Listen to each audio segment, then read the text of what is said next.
ইমামে আজম আবু হানিফা আলাইহি রহমা ওয়া রিদওয়ানের আমরা অনুসারী, বেশক, অনুগামী, বেশক, মান্যকারী, মুকাল্লিদ। এই জন্য আমাদেরকে বলা হয় সুন্নি হানাফি। সুবহানাল্লাহ, আলহামদুলিল্লাহ। আমরা আনন্দিত, আমরা গর্বিত, আমরা সন্তুষ্ট যেই রকম একজন মহান ব্যক্তি ইমামের আমরা অনুসারী। যদি কোনো ব্যক্তি আমাদেরকে সুন্নি হানাফি যদি বলে, তো আপনি কেউ রাগ করবেন?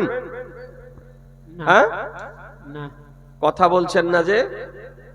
নারাজ হবেন না। কেউ যদি সকাল থেকে সন্ধ্যা পর্যন্ত 100 দানার তসবিহ নিয়ে আপনার এলাহাবাদ গ্রামের মোড়ে বসে যদি বলে সুন্নি হানাফি, সুন্নি হানাফি, তো আমাদের একটি বাচ্চাও রাগ করবে না, বরং সন্তুষ্ট হবে, নারাজ হবে না। এমনকি যদি পকেটে পয়সা থাকে আর পার্শ্বে চায়ের স্টল থাকে, তো বরং ওকে 1 কাপ চা পান করাবে।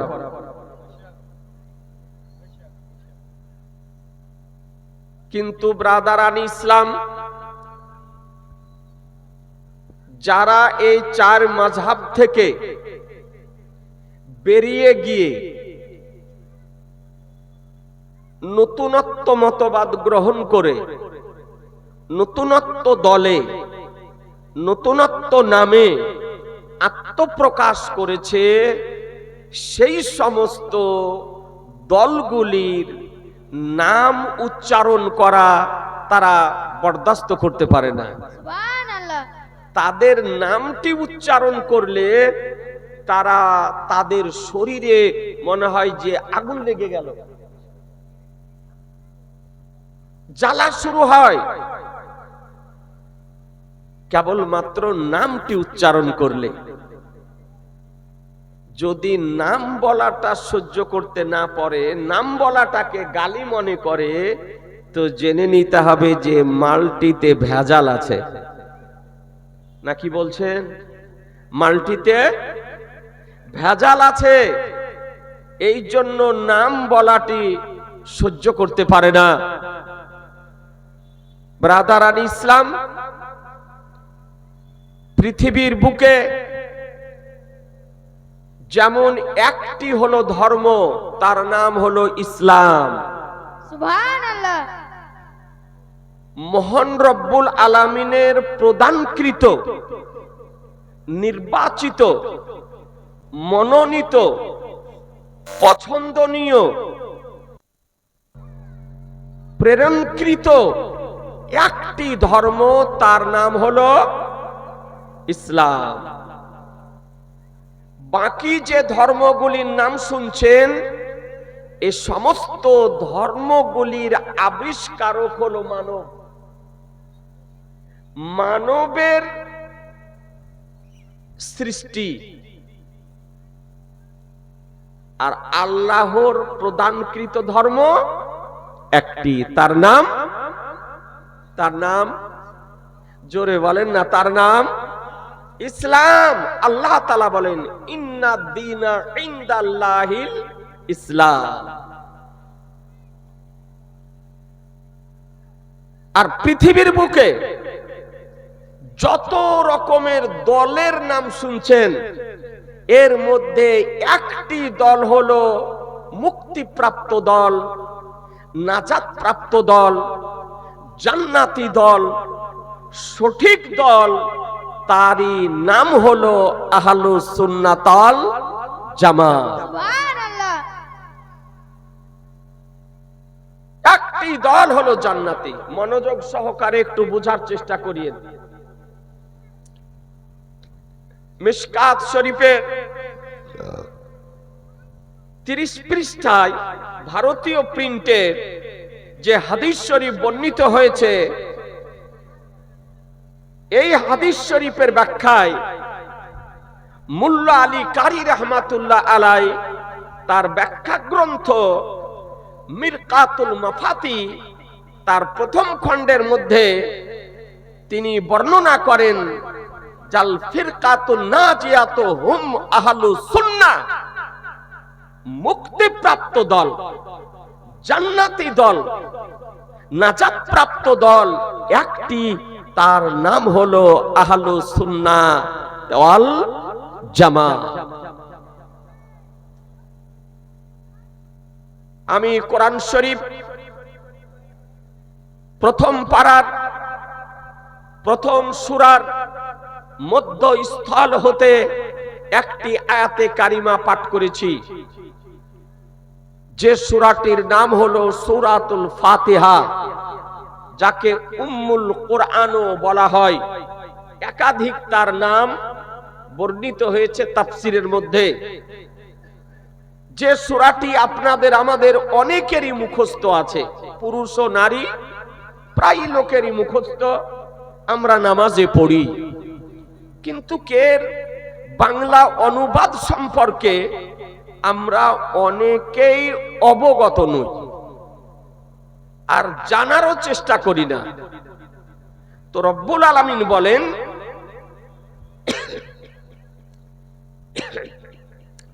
ইহদিনাস সিরাতাল মুস্তাকিম, হে আল্লাহ আমাদেরকে সঠিক পথে পরিচালিত করো। সুবহানাল্লাহ। এটা আমরা বলি আল্লাহর দরবারে, হে আল্লাহ আমাদেরকে সঠিক পথে পরিচালিত করো। এই অনুবাদ আমাদেরকে দিয়েছেন চতুর্দশ শতাব্দীর মহান মুজাদ্দিদ, কমবেশ 1000 কিতাবের রাইটার মাদারজাত ওলি আমার সরকারে আলা হযরত আজিমুল বরকাত মুজাদ্দিদে দ্বীন ও মিল্লাত ইমাম ইশক ও মোহাব্বত ইমাম আহলে সুন্নাত ইমাম আহমদ রাজা ফাজিলে বেরলভী রাহমাতুল্লাহ আলাইহি ভ্রান্ত মতবাদ পোষণকারীগণ এর অনুবাদ করেছে যে হে আল্লাহ আমাদেরকে সঠিক রাস্তা দেখাও। ব্যবধান পার্থক্য নেই। এদের অনুবাদ হচ্ছে যে আমাদেরকে সঠিক রাস্তা পথ দেখাও, এখনো দেখেনি, দেখাও। আর আমার সরকারে আলা হযরত অনুবাদ করতেছেন, হে আল্লাহ আমাদেরকে সঠিক পথে পরিচালিত করো। নবী তো দেখিয়ে দিয়েছেন পথ, সেই সঠিক পথে আমাদেরকে পরিচালিত করো। বাংলা অনুবাদ হতে একটি বিষয় আমাদের মস্তিষ্কে আসবে যে সঠিক পথ, তার মানে বেঠিক পথ আছে নাকি বলছেন? বেঠিক পথ আছে। এই জন্য আমরা আল্লাহর দরবারে প্রার্থনা করি, দোয়া করি যে আল্লাহ আমাদেরকে সঠিক পথে পরিচালিত করো। এখন পুরুষ নারী সার্বিকভাবে আমাদের মস্তিষ্কে একটি প্রশ্ন উত্থাপিত হবে যে সঠিক পথ কোন পথটি? সঠিক পথ কোন পথটি? এই যতগুলি নাম শুনছেন, কেউ কি বলছে যে আমাদের পথটি হলো বেঠিক পথ? কেউ বলছে না, সবাই বলছে যে আমাদের পথ সঠিক পথ। ওহাবি বলছে আমাদের পথ সঠিক পথ। গায়র মুকাল্লিদ নামধারী আহলে হাদিস বলতেছে আমাদের পথ সঠিক পথ। দেওবন্দি জামাত বলতেছে আমাদের পথ সঠিক পথ। তাবলিগি জামাত বলতেছে আমাদের পথ সঠিক পথ। কাদিয়ানি বলতেছে আমাদের পথ সঠিক পথ। রাফেজি শিয়া খারেজি নাস্তিক তারাও বলতেছে আমাদের পথ সঠিক পথ। সবাই বলছে আমাদের পথ সঠিক পথ। এখন কোন পথটি সঠিক, এই প্রশ্নের উত্তর রব্বুল আলামিন দিতেছেন এরপরে আয়াতে। রব্বুল আলামিন বলেন সিরাতাল্লাযীনা আনআমতা আলাইহিম, যাদের উপরে রব্বুল আলামিন করুণা করেছেন, ইনআম করেছেন, অনুগ্রহ করেছেন, তাদেরই পথ হলো সঠিক পথ। একটু সুবহানাল্লাহ বলেন না, একটু জোরে বলেন না। তাহলে কোরআন শরীফ থেকে এতটুকু বুঝতে পারলাম যে মহান রব্বুল আলামিন যাদের উপরে করুণা করেছেন, অনুগ্রহ করেছেন, দয়া করেছেন, ইনআম করেছেন, তাদেরই পথ হলো সঠিক পথ। তাদেরই পথ হলো সঠিক পথ। এখনো ক্লিয়ার হতে পারলাম না, অসম্পূর্ণ থেকে গেল।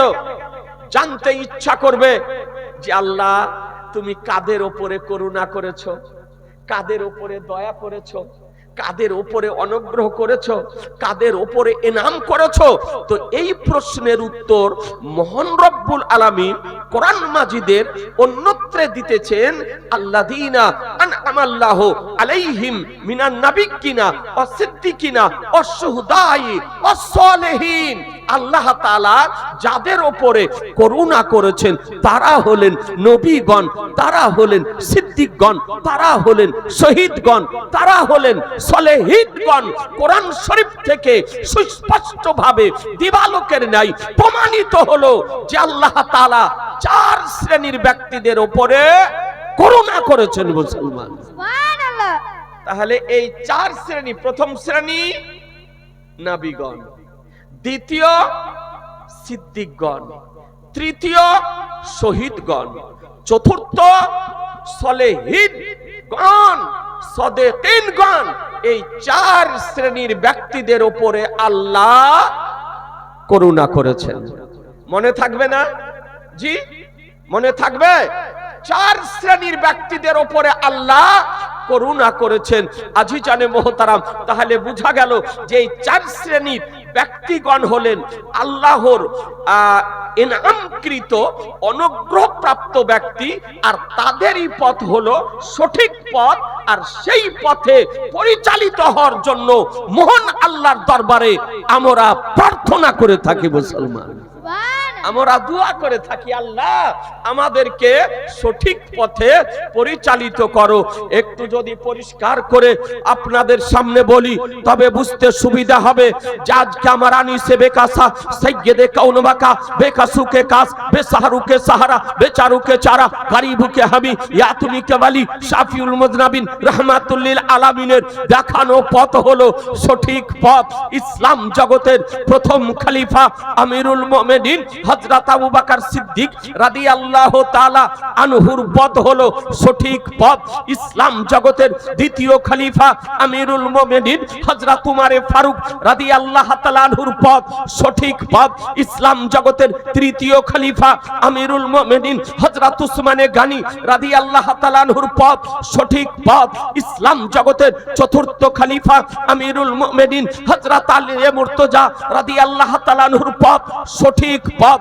ইসলাম জগতের পঞ্চম খলিফা হযরত ইমাম হাসান রাদিয়াল্লাহু তাআলা আনহুর পথ সঠিক পথ। ইমাম আলী মাকাম ইমাম হুসাইন রাদিয়াল্লাহু তাআলা আনহুর পথ সঠিক পথ। সাহাবীদের পথ সঠিক পথ, তাবিঈনদের পথ সঠিক পথ, শহীদদের পথ সঠিক পথ, সালেহীনদের পথ সঠিক পথ, সাদেকীনদের পথ সঠিক পথ।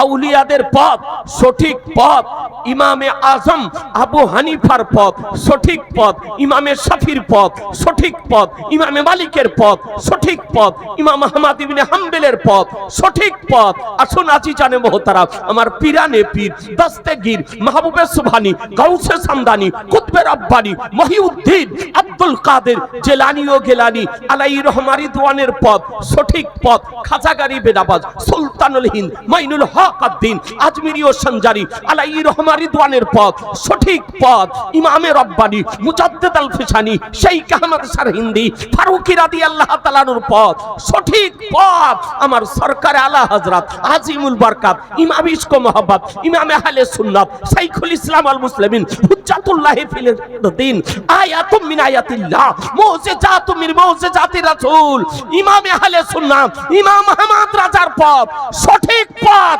কসম খোদার আহলুস সুন্নাত আল জামাতেরই পথ হলো সঠিক পথ। মুসলমান নারে তাকবীর, নারে তাকবীর, নারে রিসালাত, নারে রিসালাত।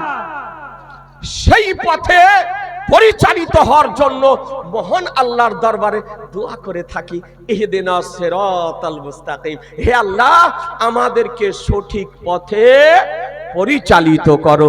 এ বেরাদারান ইসলাম, অন্যান্য ভ্রান্ত মতবাদ পোষণকারীদের মধ্যে বৈজ্ঞানিক দেখাতে পারেন, ডাক্তার দেখাতে পারেন, দার্শনিক দেখাতে পারেন, ব্যারিস্টার দেখাতে পারেন, অ্যাডভোকেট দেখাতে পারেন, মাস্টার দেখাতে পারেন, ডাক্তার দেখাতে পারেন, জ্ঞানী দেখাতে পারেন, রাইটার দেখাতে পারেন, ওই ঐতিহাসিক দেখাতে পারেন, সাহিত্যিক দেখাতে পারেন, কবি দেখাতে পারেন, কিন্তু কে সমস্ত ভ্রান্ত মতবাদ পোষণকারীদের মধ্যে গাউসে পাক দেখাতে পারবে না, খাজা গরিবে নওয়াজ দেখাতে পারবে না, ইমামে রব্বানি দেখাতে পারবে না, খাজা কুতুবউদ্দিন বখতিয়ার কাকিকে দেখাতে পারবে না, নিজামউদ্দিন আউলিয়াকে দেখাতে পারবে না, এই রকম সরকারে আলা হযরতকে দেখাতে পারবে না। এটাই হলো জান্নাতি দলের পরিচয়। মুসলমান নারে তাকবীর, নারে তাকবীর, নারে রিসালাত। এটাই হলো জান্নাতি দলের পরিচয়। আলহামদুলিল্লাহ, এই নবীকে আপনারা আমরা ভালোবাসি না? জোরে বলেন, ভালোবাসি, ভালোবাসেন না বাসেন না? ভালোবাসি। একটু হাত তুলে দেখান তো, নবীকে ভালোবাসেন না ভালোবাসি। বাসেন না? আমরা নবীকে ভালোবাসি। আচ্ছা, নবীকে ভালোবাসি বলা এটা কি অপরাধ? হ্যাঁ, কথা বলছেন না কেন? না, আমি নবীকে ভালোবাসি, এই কথাটা বলা কি অপরাধ? না।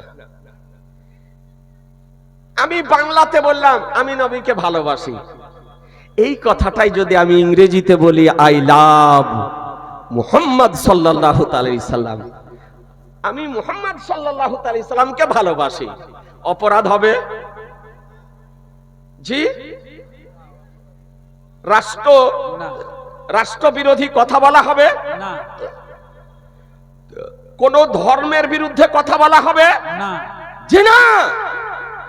আমি একজন ভারতবর্ষের নাগরিক হিসাবে এ গণতান্ত্রিক রাষ্ট্রের গণতান্ত্রিক সংবিধান মোতাবেক আমার ধর্মীয় বিষয়াদির উপরে আমার স্বাধীনভাবে আমল করার অধিকার রয়েছে। মুসলমান, সুবহানাল্লাহ, সুবহানাল্লাহ। এটা আমাকে সংবিধান অধিকার দিয়েছে, আমি আমার নবীকে ভালোবাসবো না। কি বলছেন? জি, জি। কিন্তু কাজ এই ভারতবর্ষে বাস করার পর অন্যায়ভাবে আমি নবীকে ভালোবাসি বলে আজকে যদি ব্যানার যদি লাগানো হচ্ছে, পোস্টার যদি লাগানো হচ্ছে, আজকে লেখা যদি হচ্ছে, তা আজকে তাদের মধ্যে অ্যালার্জি তৈরি হচ্ছে।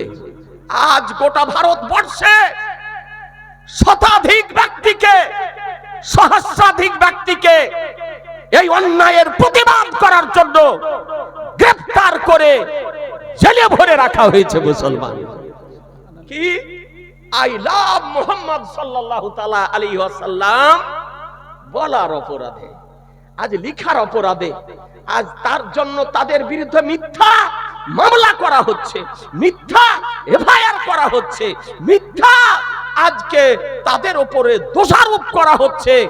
তার জন্য আজকে বেরেলি শরীফ আহলুস সুন্নাত ওয়াল জামাতের মারকাজ, সেখানকারও আজকে সহস্রাধিক ব্যক্তিকে আপনার গ্রেফতার করে জেলখানাতে বন্দী রেখেছে মুসলমান। আপনারা নাম শুনেছেন হুজুর তাওসিফে মিল্লাত মাদ্দাজিল্লাহুল আলী, তার বড় ভাই হুজুর তাওকীর রাজা মাদ্দাজিল্লাহুল আলীকে পর্যন্ত গ্রেফতার করে রেখেছে মুসলমান। আপনাদেরকে বলতে চাই যে আমরা নবীকে ভালোবাসি। একটি কথা মনে রাখবেন, ব্যানার খুলে দেওয়া যেতে পারে, পোস্টার ছিঁড়ে দেওয়া যেতে পারে, লিখনি মুছে দেওয়া যেতে পারে, কিন্তু নবী প্রেমিকের অন্তর থেকে মৃত্যু পর্যন্ত নবীর মোহাব্বতকে মুছা সম্ভব হবে না, হবে না, হবে না।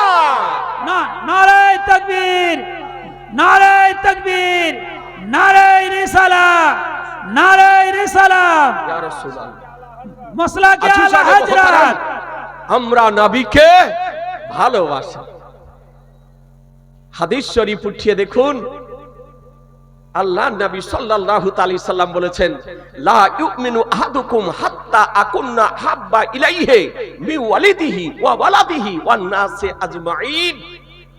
তোমরা ততক্ষণ পর্যন্ত পূর্ণ মুমিন হবে না যতক্ষণ পর্যন্ত নিজ পিতামাতা, নিজ সন্তান এবং পৃথিবীর যাবতীয় বস্তু অপেক্ষা নবীকে বেশি না ভালোবাসবে, ততক্ষণ পর্যন্ত পূর্ণ মুমিন হতে পারবে না। এই আজিজানে মোহতারাম, আপনাদেরকে বলতে চাই, পূর্ণ মুমিন হতে গেলে নবীকে প্রাণ অপেক্ষা বেশি ভালোবাসতে হবে।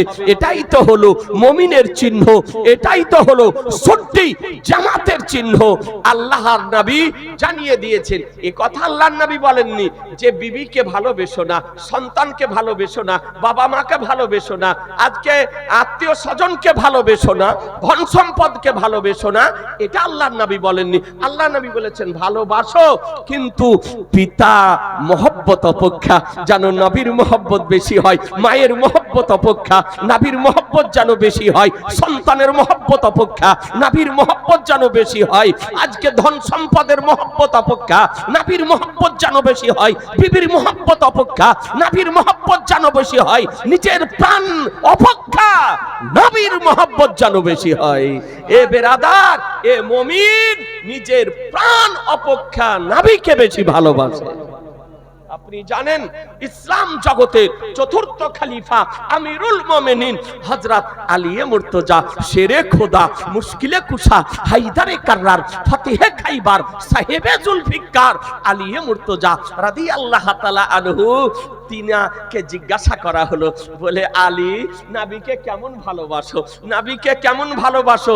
আলী মুর্তজা রাদিয়াল্লাহু তাআলা আনহু তিনি বলতেছেন, বলে শোনো, আমি নবীকে আমার ধন সম্পদ অপেক্ষা, মাল অপেক্ষা, পরিবার বর্গ অপেক্ষা, আমি নিজের প্রাণ অপেক্ষা আমি নবীকে ভালোবাসি।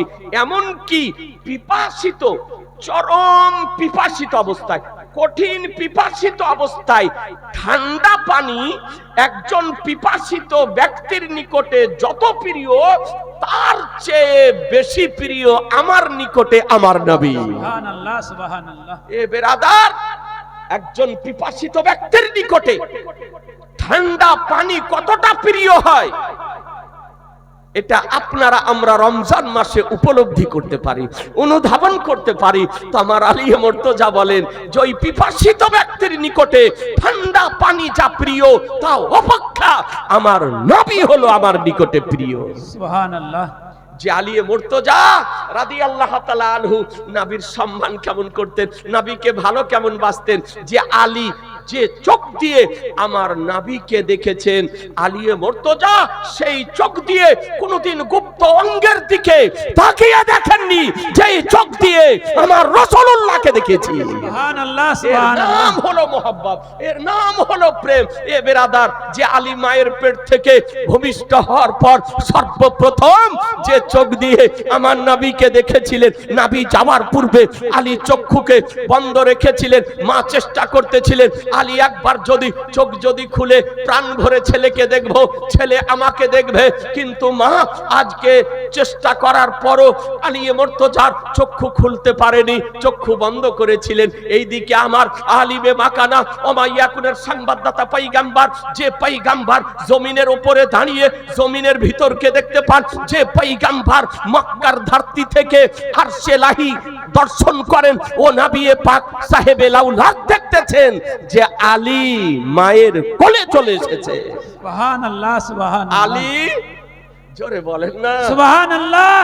আলী মায়ের কোলে চলে এসেছেন।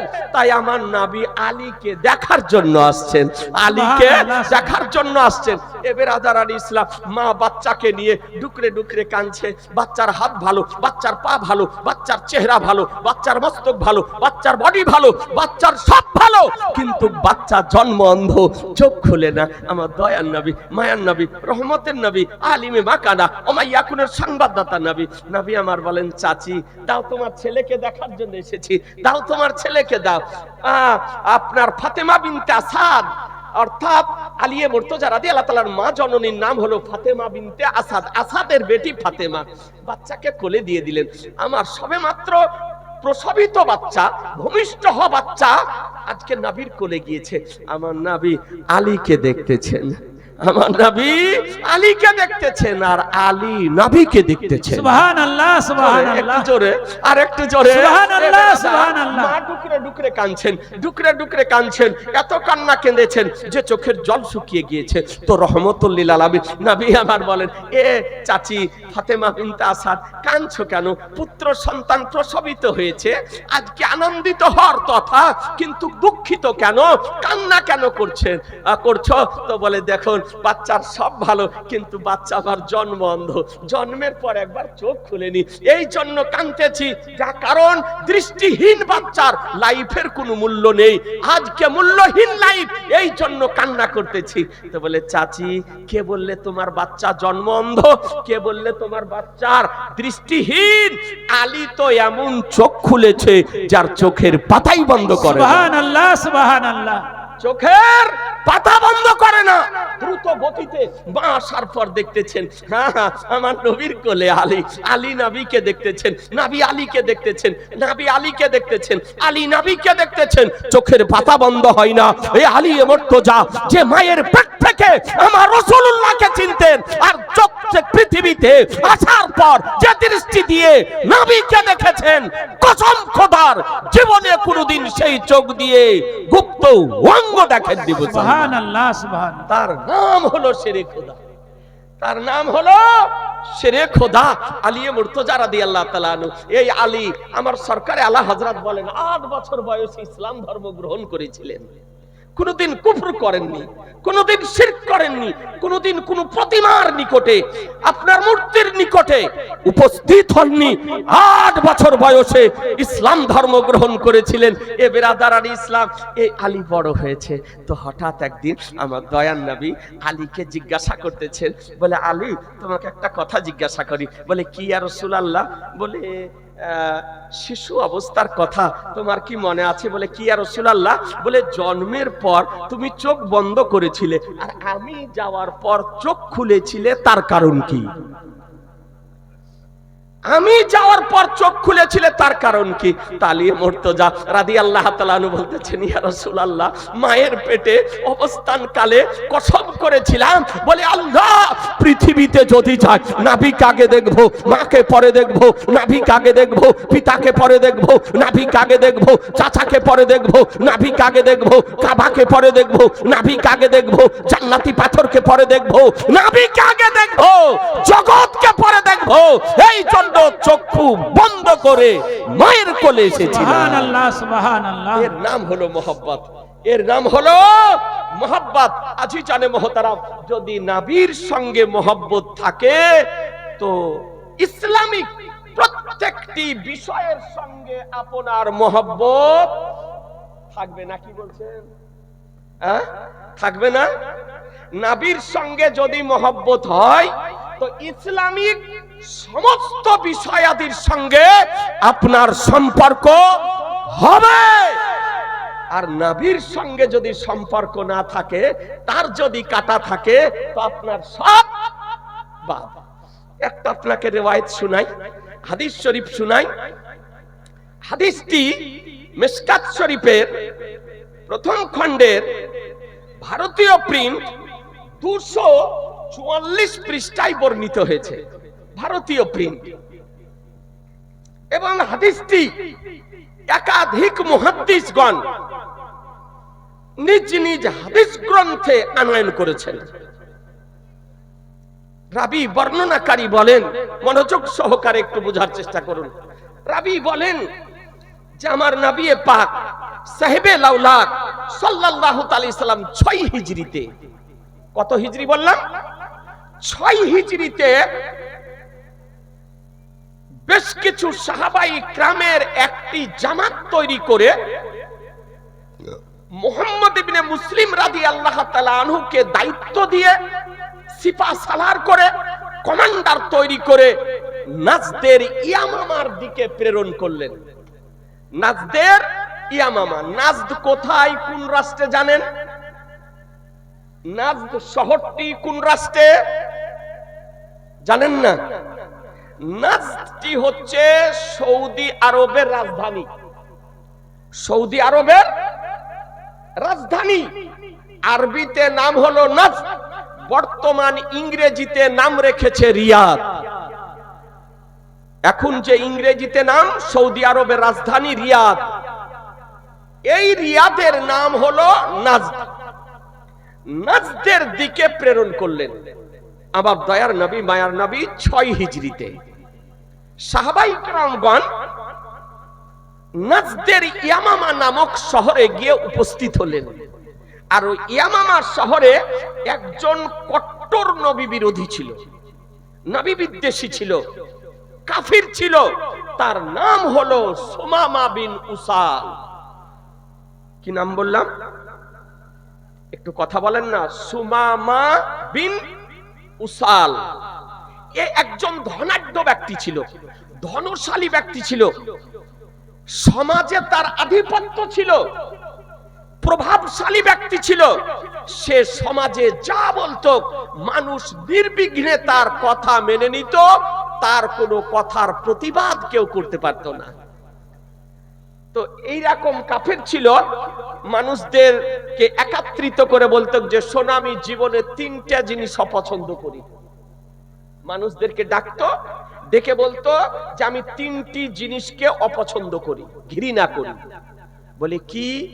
বলে 1 নম্বরে হলো নবী যে ধর্ম নিয়ে এসে প্রচার করতেছেন, এই ধর্মকে আমি ঘৃণা করি। নবী যে শহরে এসেছেন, এই শহরকে আমি ঘৃণা করি। আর নবীর চেহারা দেখাকে ঘৃণা করি। নাউজুবিল্লাহ। এই 3টি জিনিস ঘৃণা করত আর মানুষদের সামনে প্রচার করত। সাহাবাই কিরামগণ গিয়ে ওই সুমামা বিন উসালকে আপনার অ্যারেস্ট করলো, গ্রেফতার করলো। গ্রেফতার করে সোজা মদিনা শরীফ নিয়ে আসলেন। মদিনা শরীফ নিয়ে আসার পর মসজিদে নববীর খাম্বার সঙ্গে বেঁধে দিলেন, বেঁধে রাখলেন। খাবারের সময় হলে খাবার দেওয়া হতো। একজন কয়েদির সঙ্গে যেমন আচরণ করার দরকার তেমনই আচরণ করতেন, এবং পেশাব পায়খানার প্রয়োজন হলে তাকে বাথরুমে যেতে দেওয়া হতো। এইভাবে তাকে আপনার বেঁধে রাখা হলো। আমার রহমতুল্লিল আলামিন পয়গম্বর, দুনু জাহানের মালিক ও মুক্তার নবী আমার মসজিদে নববী আসতেছেন। এসে দেখেন সুমামা বিন উসালকে মসজিদে নববীর খাম্বার সঙ্গে বেঁধে রাখা হয়েছে। নবী আমার কোনো কথা বললেন না, ভিতরে প্রবেশ করলেন। নামাজ আদায় করে বেরিয়ে যাওয়ার সময় নবী আমার জিজ্ঞাসা করতেছেন, কাইফা হালুকা ইয়া সুমামা বিন উসাল, হে সুমামা বিন উসাল, তোমার কি অবস্থা, কেমন আছো? আজ বাঘ খড়ে পড়ে গিয়েছে। জি, যেমন জিজ্ঞাসা করা, এ সুমামা বিন উসাল কেমন আছো, এই কথাটা নবী আমার যেমন জিজ্ঞাসা করেছেন, সুমামা বিন উসালের চোখ দিয়ে পানি ঝরতে আরম্ভ করেছে। জি, তো বলছে দেখুন ভালো আছি, তবে আপনি যদি আমাকে মুক্তি যদি দেন তো আমি জানবো যে আপনি আমার উপরে ইহসান করলেন, দয়া করলেন। আর আপনি আমাকে মুক্তি দেওয়ার জন্য যদি কিছু অর্থ বরাদ্দ যদি করে দেন, তো যে অর্থ বরাদ্দ করে দিবেন সেই অর্থ দিতে আমি প্রস্তুত আছি। আর যদি আপনি আমাকে হত্যা করেন, তো আমি জানবো যে একজন আমি খুনি ব্যক্তি, মার্ডার করা ব্যক্তি, তাই আপনি আমাকে হত্যা করেছেন। তিনটে অপশন। তা আমার দয়ার নবী তার কথার উত্তর দিলেন না। ওর কথা শুনে নবী আমার চলে গেলেন। দ্বিতীয় দিন একই প্রশ্ন, একই উত্তর। তৃতীয় দিন একই প্রশ্ন, একই উত্তর। আর এইদিকে সাহাবাই কেরামগণ মিয়ান থেকে তরবারিকে বের করে প্রস্তুতি নিয়ে রয়েছেন যে নাবির অনুমতি যদি পেয়ে যায়, পারমিশন যদি পেয়ে যায়, ইজাজত যদি পেয়ে যায়, তবে এই নবী বিদ্বেষী আজকে সুমামা বিন উসাল কাফেরকে মদিনার মাটিতে প্রকাশ্য দিবালোকে হত্যা করব আমরা।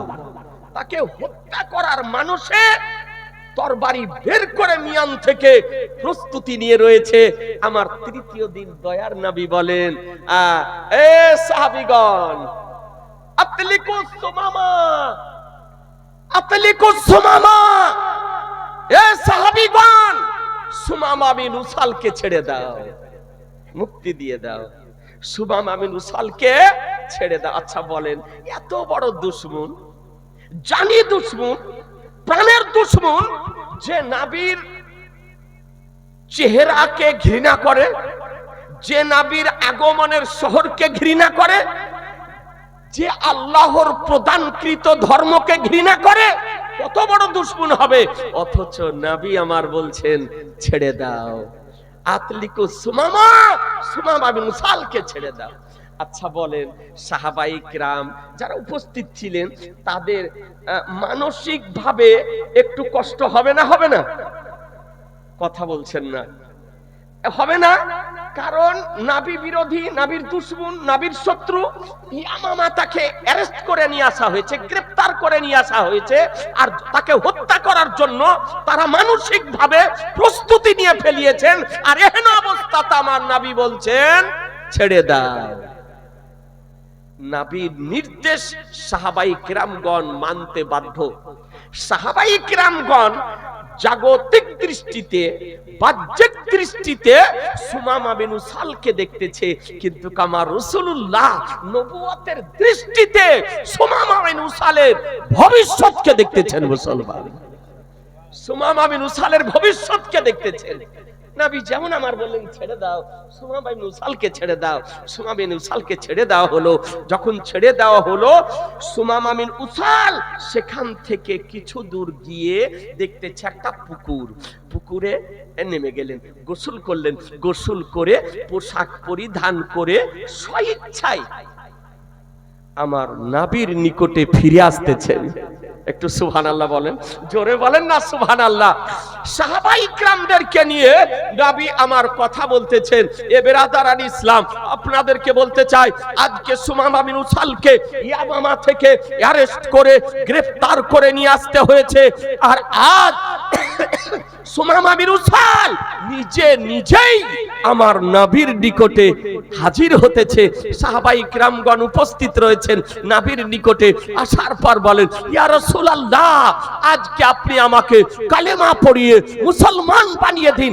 এহেন অবস্থাতে আমার রাসূলুল্লাহ সাল্লাল্লাহু তাআলা আলাইহি সাল্লাম ইসলামের প্রথম কালেমা লা ইলাহা ইল্লাল্লাহু মুহাম্মাদুর রাসূলুল্লাহ সাল্লাল্লাহু তাআলা আলাইহি সাল্লাম পড়িয়ে মুসলমান বানিয়ে দিলেন। সুবহানাল্লাহ, সুবহানাল্লাহ। নবী আমার মুসলমান বানিয়ে দিলেন। কারণ নবীর আচার আচরণে, নবীর ব্যবহারে, নবীর চরিত্রে, নবীর আদর্শে, নবীর আখলাক, তাহজিব ও তামাদ্দুনে আজকে সুমামা বিন উসাল অ্যারেস্ট হয়ে গিয়েছে, গ্রেফতার হয়ে গিয়েছে।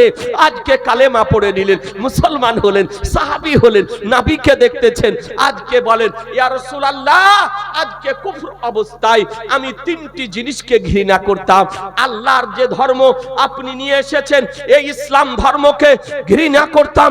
তবে ইয়া রাসূলুল্লাহ, আজ থেকে আমার জীবনে পৃথিবীর বুকে সর্বাপেক্ষা সর্বশ্রেষ্ঠ হলো ইসলাম ধর্ম। যে ধর্ম আপনি নিয়ে এসেছেন।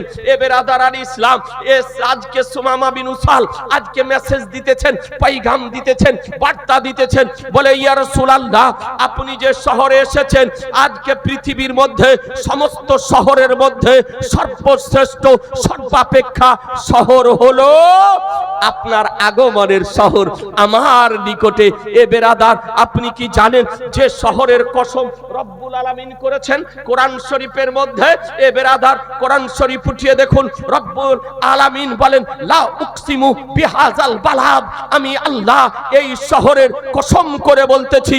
আল্লাহ মক্কা শহরের কসম করে বলেছেন। সমস্ত মুফাসসিরিনে কেরামগণ বলেন যে এই শহর বলতে মক্কা শরীফকে বোঝানো হয়েছে, মক্কা শহরকে বোঝানো হয়েছে। এ বেরাদার আল্লাহ মক্কা শহরের কসম করেছেন। অনেক জ্ঞানী গুণী ব্যক্তি আছেন, আমাদের জানতে ইচ্ছা করে, বলে আল্লাহ তুমি কেন কসম করেছো?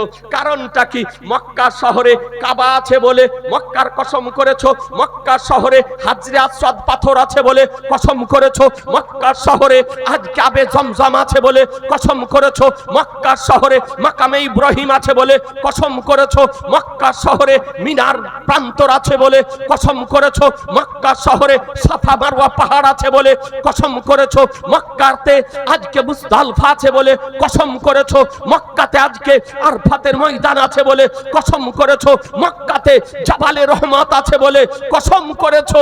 আল্লাহ কসম কেন করেছো? তো রব্বুল আলামিন বলেন, বলে শোনো শোনো আমি এই শহরের কসম কেন করেছি। ওয়ান্তা হিল্লুম বিহাযাল বালাদ, বলে হাবিব তুমি এই শহরে অবস্থান করতেছো, এই জন্য এই শহরের কসম করেছি। সুবহানাল্লাহ, সুবহানাল্লাহ। বুঝা গেল আল্লাহ তাআলা মক্কা শহরের কসম কেন করেছেন। কাবা শরীফের জন্য মক্কার কসম করেননি, আবে জমজমের জন্য কসম করেননি, সাফা মারওয়া পাহাড়ের জন্য কসম করেননি, মাকামে ইব্রাহিমের জন্য কসম করেননি, জান্নাতি পাথরের জন্য কসম করেননি, জাবালে রহমতের জন্য কসম করেননি, মুজদালিফার জন্য কসম করেননি, আরফাতের জন্য কসম করেননি, মুজদালিফার জন্য কসম করেননি। আল্লাহ কসম করেছেন আমার রাসূলুল্লাহর জন্য। সুবহানাল্লাহ। নারে তাকবীর, নারে তাকবীর, নারে রিসালাহ, মাসলাকাল হাদ। যে নবীর কারণে খোদা মক্কা শহরের কসম করেছেন মুসলমান। এই শহর সর্বাপেক্ষা শহর। এরপরে বলেন ইয়া রাসূলুল্লাহ আপনার চেহারা আমার নিকটে সর্বাপেক্ষা সর্বাধিক আমার নিকটে প্রিয়। একটু চিন্তা করে দেখুন, নবীর সঙ্গে সম্পর্ক ছিল না তো মক্কার সঙ্গে সম্পর্ক ছিল না, নবীর সঙ্গে সম্পর্ক ছিল না তো ধর্মের সঙ্গে সম্পর্ক ছিল না। আজকে নবীর সঙ্গে সম্পর্ক হলো তো ধর্মের সঙ্গে সম্পর্ক হলো, নবীর সঙ্গে সম্পর্ক হলো, নবীর সঙ্গে আজকে শহরের সঙ্গে সম্পর্ক হলো, নবীর সঙ্গে সম্পর্ক হলো, নামাজের সঙ্গে সম্পর্ক হলো, নবীর সঙ্গে সম্পর্ক হলো, রোজার সঙ্গে সম্পর্ক হলো, নবীর সঙ্গে সম্পর্ক হলো, যাকাতের সঙ্গে সম্পর্ক হলো, নবীর সঙ্গে সম্পর্ক হলো, হজের সঙ্গে সম্পর্ক হলো, নবীর সঙ্গে সম্পর্ক হলো, তো খোদার সঙ্গে সম্পর্ক হলো। সুবহানাল্লাহ, সুবহানাল্লাহ। এ বেরাদার, আহলু সুন্নাত ওয়াল জামাতের নিশানি সমূহের মধ্যে একটি নিশানি নবীর মহব্বত। মুসলমান এই বাংলাদেশে একজন গাঁজারি বক্তা বেরিয়েছে, আজ কয়দিন হলো আমার নবীকে বলেছে সাংবাদিক, বলছে নবী হচ্ছে সাংবাদিক। আজিজানে মুহতারাম আরেক গাঁজারি আজকে কিছুদিন পূর্বে আপনার বলেছে আমার বন্ধুবর মুনাজির আহলে সুন্নাত খলিফায়ে হুজুর তাওসিফে মিল্লাত হযরত আল্লামা মাওলানা মুফতি ফজলুর রহমান মেজবাহি সাহেব বলতেছিলেন ইয়া আইয়ুহাল্লাযিনা আমানু লা তাকুলু রাআইনা ওয়া কুলু নজুরনা আসমাউ আলিল কাফিরিনা আযাবুন আলীম। কদিন আগে বলল নবীকে কাউবয়, ও বলছে বুঝছে যে মানুষ হয়তো বুঝতে পারবে না, সাধারণ মানুষ হয়তো বুঝতে পারবে না। নবীকে বলল কাউবয় মানে রাখাল। বলুন মুসলমান, যদি নবীকে রাখাল যদি বলে, নবীকে যদি সাংবাদিক যদি বলে, তবে এই রকম বক্তার বক্তব্য শোনা যাবে? এই জোরে বলেন না যাবে? সমর্থন করা যাবে? আর দলে যাওয়া চলবে? জি না মুসলমান, পরিষ্কার ভাবে শফাত শরীফে বর্ণিত হয়েছে, কোন ব্যক্তি যদি নবীকে আমার গালি যদি দেয়, নবীর যদি মান সম্মান ইজ্জত কম যদি করে, নবীর যদি অসম্মান যদি করে, নবী পাকের আর যদি বেয়াদবি যদি করে, তবে সে ব্যক্তি হবে কাফের ব্যক্তি। মুসলমান সে ব্যক্তি কি হবে? কাফের হয়ে যাবে। এই জন্য আপনাদেরকে বলি, আমরা আহলুস সুন্নাত আল জামাতের ব্যক্তি, আমাদের আহলুস সুন্নাত আল জামাতের আকীদা বলি ঠিক রাখতে হবে। না কি বলছেন? জি, আকীদা বলি আমাদেরকে ঠিক রাখতে হবে, আহলুস সুন্নাত আল জামাতের আকীদা। আচ্ছা আচ্ছা, আচ্ছা জানে মহতারাম, ইনশাআল্লাহ যে ভাই কাগজে লিখেছে উত্তরটা আপনার দিয়ে দিতেছি। ব্রাদার, আমরা আহলুস সুন্নাত আল জামাতের ব্যক্তি। আপনারা হ্যান্ডবিলে দেখেছেন যে আহলুস সুন্নাত আল জামাতের আকীদা বলি এবং আমল সম্পর্কে আলোচনা করার জন্য বলা হয়েছে একটু। তো ব্রাদার আর ইসলাম, আজকে আহলুস সুন্নাত আল জামাতের যে সমস্ত আকীদা বলি, আমরা জানি যে সুন্নি জামাতের আকীদা নবী খোদার নূরে তৈরি, সুন্নি জামাতের আকীদা নবী গায়বের সংবাদদাতা, সুন্নি জামাতের আকীদা নবী হাজির ও নাজির, সুন্নি জামাতের আকীদা নবী শাফাআতকারী, সুন্নি জামাতের আকীদা নবী রাহমাতুল লিল আলামিন, সুন্নি জামাতের আকীদা নবী শেষ নবী, সুন্নি জামাতের আকীদা নবী জীবিত নবী, সুন্নি জামাতের আকীদা নবী বেমিসাল নবী, সুন্নি জামাতের আকীদা নবীর ওসিলা দিয়ে খোদার দরবারে দোয়া করা যায়। সুবহানাল্লাহ, সুবহানাল্লাহ। সুন্নি জামাতের আকীদা, মৌলিক আকীদা সমূহ, এই সমস্ত আকীদা বলির উপরে আপনাদের আমাদেরকে পাহাড়ের মতন স্থির থাকতে হবে। বলুন ইনশাআল্লাহ। জোরে বলুন না ইনশাআল্লাহ? দুই হাত তুলে বলুন ইনশাআল্লাহ। আজি জানে মোহতারাম, আপনাদেরকে বলতে চাই আলহামদুলিল্লাহ, আমাদের আমল সমূহের মধ্যে আমার বন্ধুবার বলতেছিলেন যে আমরা দোয়া করি। জি, তো জানাজার পর দোয়া করলে আপত্তি, নামাজের পর দোয়া করলে আপত্তি, আজানের পর দোয়া করলে আপত্তি, জালসাতে দোয়া করলে আপত্তি, মিলাদে দোয়া করলে আপত্তি, মৃত ব্যক্তির জন্য দোয়া করলে আপত্তি। না কি বলছেন? বলে মার গায়ে মারদুদ না ফাতেহা না দারুদ। মারদুদ মরে গিয়েছে, ওর ফাতেহাও লাগে না আর দরুদও লাগে না। ব্রাদারান ইসলাম, আপনাদেরকে বলি যে দোয়া করা যাবে, যেমন জানাজা পড়লেন, দুই একটা আপনাকে আহলুস সুন্নাত আল জামাতের কর্ম সমূহের মধ্যে একটি কর্ম যে আমরা জানাজার নামাজের পরে দোয়া করি। করেন না? কথা বলছেন না কেন? করেন না? শরীয়তের বিধান হলো যে জানাজার নামাজের পর মুখতাসার দোয়া করা জায়েজ, মুস্তাহাব। কথা বুঝে নিলেন? বাতিল পন্থীদের ধারণা বেদাত নাজায়েজ হারাম, বেদাত ও নাজায়েজ হারাম, এই জন্য তারা দোয়া করে না।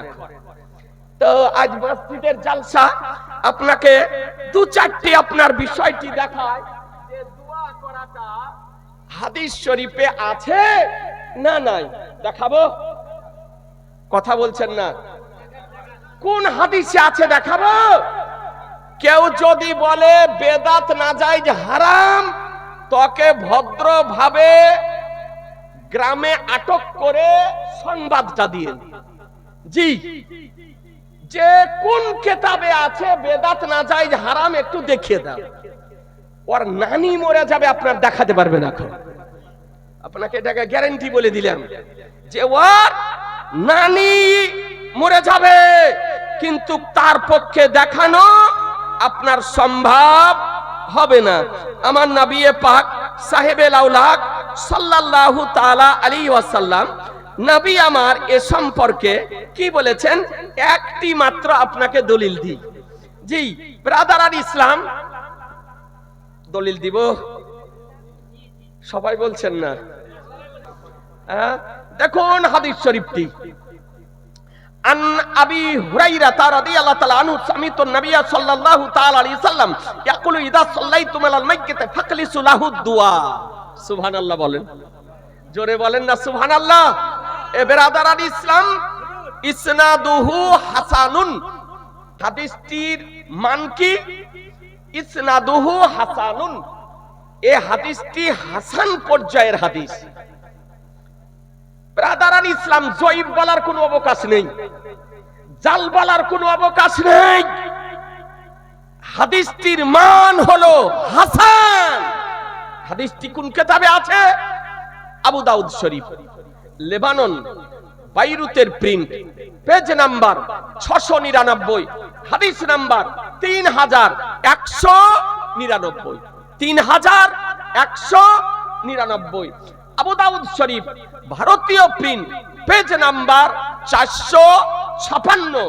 এই হাদিসটি আছে ইবনে মাজাহ, লেবানন, বাইরুতের প্রিন্ট, পেজ নাম্বার 294, হাদিস নাম্বার 1497। ইসনাদুহু হাসানুন, হাদিসটির সনদ হলো হাসান। ইবনে মাজাহ শরীফ ভারতীয় প্রিন্ট, পেজ নাম্বার 109, মিশকাত শরীফ ভারতীয় প্রিন্ট 146 পৃষ্ঠা। এতগুলি হাদিসের মধ্যে হাদিসটি বর্ণিত হয়েছে। আজিজানে মুহতারাম, হাদিসটির বাংলা অনুবাদ শুনেন। আবু হুরায়রা রাদিয়াল্লাহু তাআলা আনহু বর্ণিত, তিনি বলেন যে আমি নবী সাল্লাল্লাহু তাআলা আলাইহি সাল্লামকে বলতে শুনেছি যে তোমরা যখন মাইয়াতের জানাজার নামাজ পড়ে নেবে তো তার জন্য নিষ্ঠার সঙ্গে দোয়া করো। সুবহানাল্লাহ বলেন না, জোরে বলেন। আল্লাহর নবী বলছেন যখন মাইয়াতের জানাজার নামাজ পড়ে নিবে, পড়ে নেওয়ার পরে পরেই নিষ্ঠার সঙ্গে মনোযোগ সহকারে একাগ্র চিত্তে মাইয়াতের জন্য দোয়া করো। বোঝা গেল জানাজার নামাজের পর মৃত ব্যক্তির জন্য দোয়া করা জায়েজ, মুস্তাহাব ও মুস্তাহাসান। হাদিস শরীফ হতে প্রমাণিত মুসলমান। আমার সরকারে আলা হযরত ইমাম ইশক মোহাব্বত ইমাম আহমদ রাজা আলাইহি রহমারি দোয়ানের এনসাইক্লোপিডিয়া গ্রন্থ আলা তাইয়া নববিজ্ঞা ফি ফাতা রাজাবিজ্ঞা 12 খণ্ডে বিভক্ত, তার 4র্থ খণ্ডে তিনি বলেন জানাজার নামাজের পর দোয়া করা ফাওরান, দোয়া করা জায়েজ, মুস্তাহাব, মুস্তাহাসান। তবে লাইনগুলিকে ভেঙে দেওয়ার পর দোয়া করবেন। সংক্ষিপ্ত, খুব লম্বা নয়, মুখতাসার, সংক্ষিপ্ত আকারে মাইয়াতের জন্য দোয়া করবেন। এটাই হলো শরীয়তের চূড়ান্ত ফয়সালা মুসলমান। কথা বুঝে নিলেন? এ সম্পর্কে একাধিক হাদিস শরীফ বর্ণিত হয়েছে। এবার বলুন, কোন মুল্লা, কোন কাঠমুল্লা, কোন নির্বোধ, কোন জাহেলে মুরাক্কাব এই রকম কোন বক্তা যদি বলে যে জানাজার নামাজের পর দোয়া করা যাবে না, তবে তার কথা মান্য করা যাবে? জোরে বলতে হবে যে জি না, তার কথা মান্য করা যাবে না, তার বক্তব্য শোনা যাবে জি না। এ ব্রাদার আল ইসলাম, সে ইসলামের পক্ষের ব্যক্তি হবে না, জেনে নিতে হবে যে সে ইসলামের বিপক্ষের ব্যক্তি। এই সম্পর্কে একাধিক হাদিস শরীফ বর্ণিত হয়েছে মুসলমান, একাধিক হাদিস শরীফ। আপনি বুঝে নিলেন? আমরা দোয়া করি। আচ্ছা, আপনাকে আরেকটা হাদিস আপনারা দেখায়। আচ্ছা, আপনারা মৃত ব্যক্তিকে মাটি দেওয়ার পর দোয়া করেন? জি, আমার সঙ্গে একটু কথা বলেন। মৃত ব্যক্তিকে দাফন করার পর কথা দোয়া করেন? বলতেছিলাম মাটি দেওয়ার পর দোয়া করেন না? করেন? এরা মাটি দেওয়ার পরও দোয়া করে না গো। জি, এই যে পাফারুয়া, একবারে 1-1.5 হাত পাকে আপনার ফাঁক করে দাঁড়াচ্ছে, মনে হচ্ছে তার বাপের জমি ঘেরতে গিয়েছে, মনে হচ্ছে পৈতৃক সম্পত্তি ঘেরতে গিয়েছে। আপনার যদি এলাহাবাদের জুমা মসজিদে যদি 30 জন প্রথম লাইনে যদি মুসল্লি ধরে আর ওরা যদি ঢুকে যায় তো 10 জনই শেষ, না কি বলছেন? হ্যাঁ, ওদের মরগায়ে মারদুদ, না ফাতিহা না দরুদ, ওদের দরুদও করে না, ফাতিহাও করে না, দোয়াও করে না। তো মাটি দেওয়ার পর আমাদেরও অনেক মানুষের দেখছি অভ্যাস হয়ে গিয়েছে মাটি দিয়ে দোয়া না করে আপনার বাড়ি চলে আসে। তো মাটি দেওয়ার পর দোয়া করা যাবে না, যাবে না, এ সম্পর্কে একটা আপনাকে হাদিস শরীফ ছড়িয়ে দিই। আজি জানে মোহতারাম, আমার নবী পাক সাহেবে লাউলাক সাল্লাল্লাহু তাআলা আলাইহি সাল্লাম কি বলেন? عن عثمان بن عفان رضي الله تعالى عنه قال كان النبي صلى الله تعالى عليه وسلم اذا فرغ من دفن الميت وقف عليه قال استغفروا لاخيكم اسالوا له بالتثبيت فانه الان يسال। সুবহানাল্লাহ বলেন, জোরে বলেন না সুবহানাল্লাহ। এ বেরাদারান ইসলাম, হাদিসটির মান ইসনাদুহু হাসানুন, হাদিসটির মান হলো হাসান, অর্থাৎ হাসান পর্যায়ের হাদিস। এ বেরাদারান ইসলাম, আমরা আমল করতেছি, বেদাত বলে চালিয়ে দিতেছে, নাজায়েজ বলে চালিয়ে দিতেছে, হারাম বলে চালিয়ে দিতেছে, জাল হাদিস বলে চালিয়ে দিতেছে। আজকে আপনাদেরকে বলতে চাই, এমন কোন ওয়াহাবি মা সন্তানের জন্ম দিতে পারেনি যে হাদিসটিকে আপনার জাল বা জয়ীফ প্রমাণ করতে পারে মুসলমান। মুহাদ্দিসিনে কেরামগণ বলেন হাদিসটি হলো হাসান পর্যায়ের হাদিস। কোন কিতাবে আছে শুনুন, আবু দাউদ শরীফ, লেবানন, বাইরুতের প্রিন্ট, পেজ নাম্বার 702, হাদিস নাম্বার 3221, 3221। আবু দাউদ শরীফ, ভারতীয় প্রিন্ট, দ্বিতীয় খণ্ড, 459 পৃষ্ঠা। বাইহাকি শরীফ, চতুর্থ খণ্ড, 56 পৃষ্ঠা। আর জামিউস সাগীর লিসসুয়ুতি, দ্বিতীয় খণ্ড, 419 পৃষ্ঠায় হাদিস শরীফ বর্ণিত হয়েছে। এই হাদিস আরো মুহাদ্দিসিনে কেরামগণ হাদিসটি নিজ নিজ গ্রন্থে আনয়ন করেছেন। হাদিসের বাংলা অনুবাদটা আপনি শুনেন। উসমান ইবনে আফফান রাদিয়াল্লাহু তাআলা আনহু হতে বর্ণিত, তিনি বলেন যে নবী সাল্লাল্লাহু তাআলা আলাইহি সাল্লাম তিনি মাইয়াতকে দাফন করা হতে ফারিগ হওয়ার পর কবরের পার্শ্বে দাঁড়াতেন। ওয়াকাফা আলাইহি, কবরের পার্শ্বে নবী আমার দাঁড়াতেন আর বলেন, দাঁড়ালেন এবং বলেন ইস্তাগফিরু লিআখিকুম, তোমাদের ভাইয়ের জন্য ক্ষমা প্রার্থনা করো, তোমাদের ভাইয়ের জন্য ক্ষমা প্রার্থনা করো। ওয়াসআলু লাহু বিত্তাসবিত, এবং আল্লাহর কাছে দোয়া করো আল্লাহ যেন তাকে সাবেতে কদম যেন রাখে, স্থির যেন রাখে। কারণ এখনই কেননা এখনই তাকে প্রশ্ন করা হবে, মুনকার ও নাকির আসার পর তাকে সওয়াল ও জবাব করবে, প্রশ্ন করবে, তে যেন সাবেতে কদম থাকতে পারে, স্থির থাকতে পারে। তার জন্য মহান আল্লাহর দরবারে দোয়া করো মুসলমান। তাহলে মৃত ব্যক্তির জন্য ক্ষমা প্রার্থনা করতে কে বলেছেন? আমার রাসূলুল্লাহ। দোয়া করতে কে বলেছেন? আমার রাসূলুল্লাহ।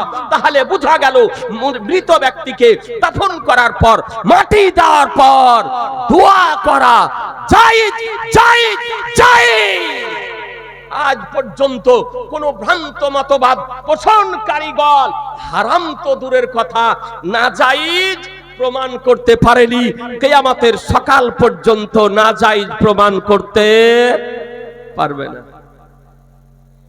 ব্রাদারান ইসলাম, আহলুস সুন্নাত ওয়াল জামাতের আমল সমূহের মধ্যে একটি আমল যেগুলি নিয়ে আজকে বর্তমান সময় ওহাবি ভ্রান্ত মত পোষণকারীগণ দ্বিমত সৃষ্টি করতেছে। কথা বুঝে নিলেন? এই মৃত ব্যক্তিকে আপনার আমরা মাটি দিই তো কি বলে দিই? কে বলছে গো ওইদিকে? মিনহা, আমার দিকে তাকান না। যখন মাটি দেন তো কি বলেন? মিনহা খালাকনাকুম। তারপরে কি বলেন? মিনহা অমিনহা নুখরিজুকুম তারাতান মিনহা খালাকনাকুম ফিহা নুইদুকুম অমিনহা নুখরিজুকুম তারাতান উখরা। যখন প্রথম মাটি দেন তো বলেন মিনহা খালাকনাকুম, দ্বিতীয় মাটি দেন তখন বলেন ফিহা নুইদুকুম, তৃতীয়বার যখন মাটি দেন তখন বলেন অমিনহা নুখরিজুকুম তারাতান উখরা। এটা কি? এটা কোরআন শরীফের আয়াত, সূরা তহার 55 নম্বর আয়াত কোরআন শরীফের আয়াত। আমরা পড়ি তো বলছে হারাম, বেদাত। আপনার গেল আর রাখালের মতন মাটি উঠিয়ে দিয়ে আপনার হাঁটলো, না কি বলছেন? দেখে মনে হয় যে পাকা রাখাল। আছি জানে মহতারাম, বলছে কোন কেতাবে নাই। তো কোন কেতাবে আছে না নাই একটা হাদিস শোনাবো, বলছেন না? দাঁত ভাগা যেন জবাব দিতে পারেন। জি শোনাবো। হাদিসটি আপনি শুনলেন। আন আবি উমামাতা ক্বালা লাম্মা উদিয়াত উম্মু কুলসুম বিনত রাসূলিল্লাহ সাল্লাল্লাহু তাআলা আলাইহি সাল্লাম ফিল কবরে ক্বালা রাসূলুল্লাহ সাল্লাল্লাহু আলাইহি সাল্লাম মিনহা খালাকনাকুম ওয়া ফিহা নুঈদুকুম ওয়া মিনহা নুখরিজুকুম তারাতান উখরা। সুবহানাল্লাহ, জোরে বলেন সুবহানাল্লাহ। হাদিসটি কোথায় আছে? as-সুনানুল কুবরা লিল বাইহাকি, তৃতীয় খণ্ড, পেজ নাম্বার 574, হাদিস নাম্বার 6726, মুসনাদে আহমদ দ্বাদশ খণ্ড, পেজ নাম্বার 443, হাদিস নাম্বার 22087, ইসনাদুহু হাসানুন। হাদিসটির মান হলো হাসান। মাজমাউজ জাওয়াইদ প্রথম খণ্ড, পেজ নাম্বার 645, আপনার হাদিস নাম্বার 4239, 4239।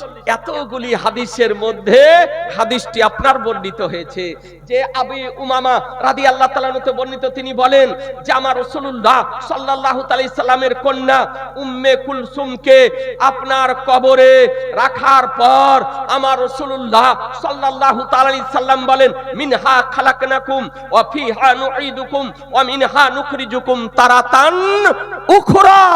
এ বেরাদার, এই হাদিসের সমর্থনে আল্লামা ইবনে কাসির তাফসিরে কাসিরের মধ্যে আপনার দ্বিতীয় খণ্ডের মধ্যে এই আয়াতের ব্যাখ্যাতে তিনি হাদিস আনয়ন করেছেন যে আমার রাসূলুল্লাহ সাল্লাল্লাহু তাআলা আলাইহি ওয়াসাল্লাম মাটি দেওয়ার সময়, প্রথমবার মাটি দেওয়ার সময় বলেন মিনহা খালাকনাকুম, দ্বিতীয়বার মাটি দেওয়ার সময় বলেন ওয়া ফিহা নুঈদুকুম, আর তৃতীয়বার মাটি দেওয়ার সময় বলেন ওয়া মিনহা নুখরিজুকুম তারাতান উখরা।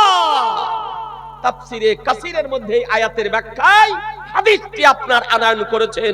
তাহলে বোঝা গেল যে মাটি দেওয়া, এই আয়াতটি পাঠ করে মাটি দেওয়া নাজায়েজ নয়, বেদাত নয়, হারাম নয়, এটা হাসান পর্যায়ের হাদিস, জায়েজ মুসলমান। আপনি কথা বুঝে নিলেন? তাই আপনাদেরকে বলি যে আমরা আহলুস সুন্নাতাল জামাতের ব্যক্তি, এ বেরাদারান ইসলাম, আমরা আহলুস সুন্নাতাল জামাতের যে কর্মগুলি করি তার পিছনে শতাধিক আপনার দলিল মওজুদ রয়েছে। আজি জানে মুহতারাম, আচ্ছা আমরা মৃত ব্যক্তির জন্য যে দোয়াগুলো করি, দান করছেন, এই দানের সওয়াব মৃত ব্যক্তির রূহের নিকটে যাবে না যাবে না? জি রাদারান ইসলাম, আমার রহমতুল লিল আলামিন পয়গম্বর দুনু জাহানের মালিক ও মুক্তার এ সম্পর্কে কি বলেছেন?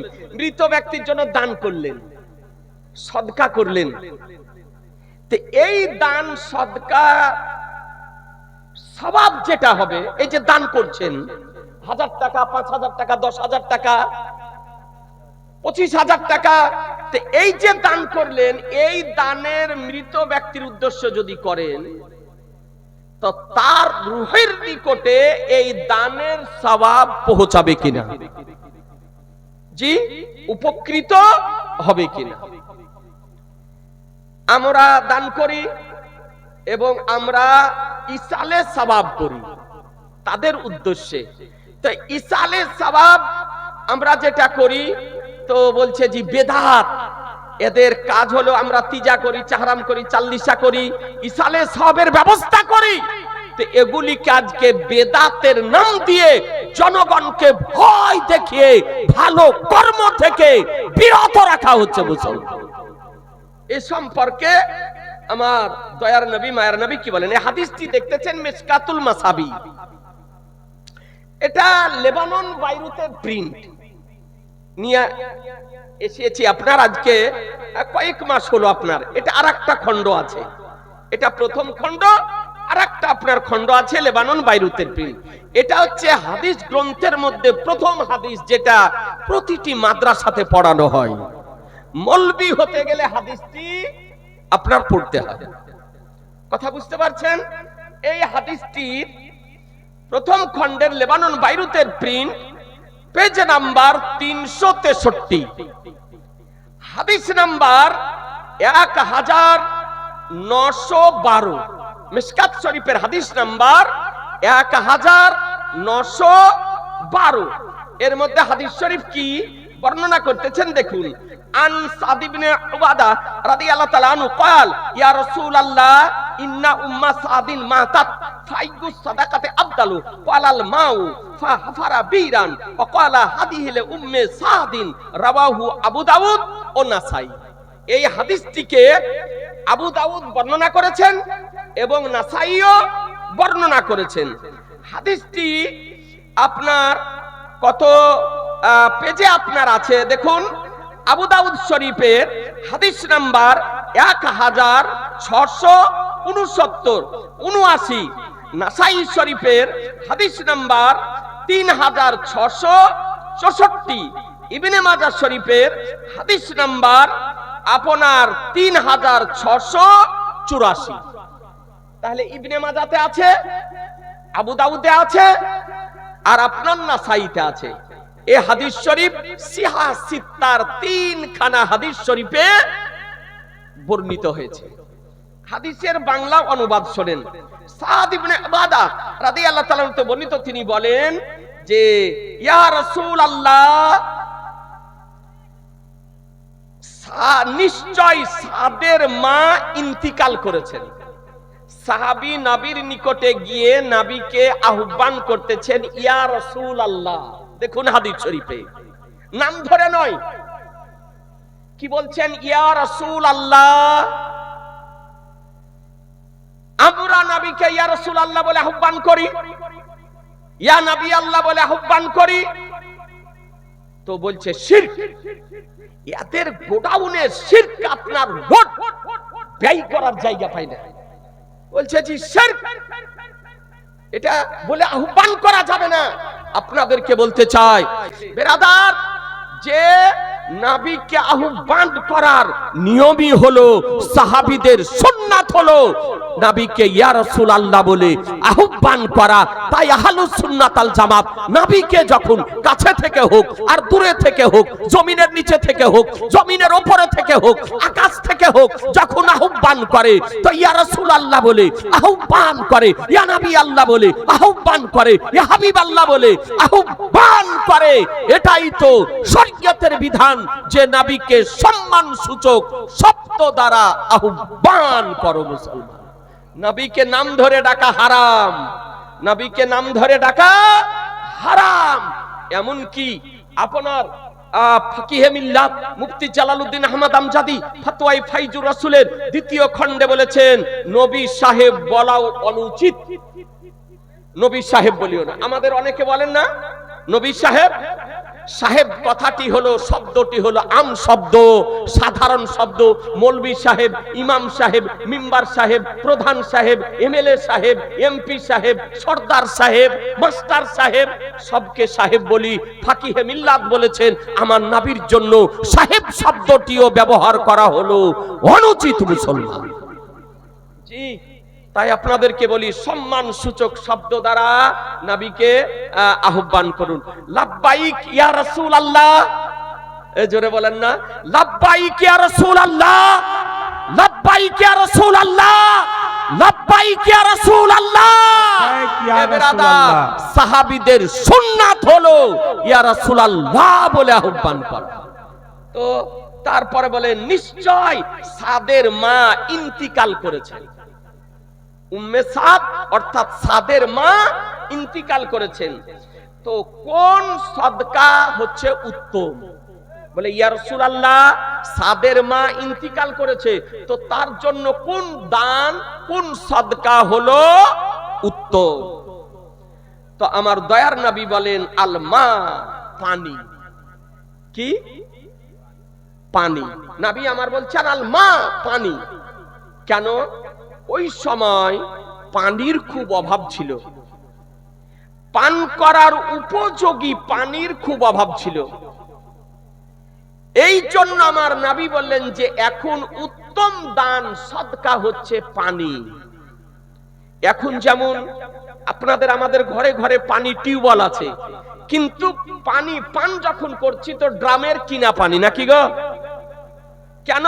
এই পানি পান করার উপযোগী নয়। কোন পানিতে আর্সেনিক, কোন পানিতে অতিরিক্ত আয়রন, পান করার উপযোগী নয়, ক্ষতিকারক। এই জন্য আজকে ড্রামের কিনা পানি আমরা পান করছি।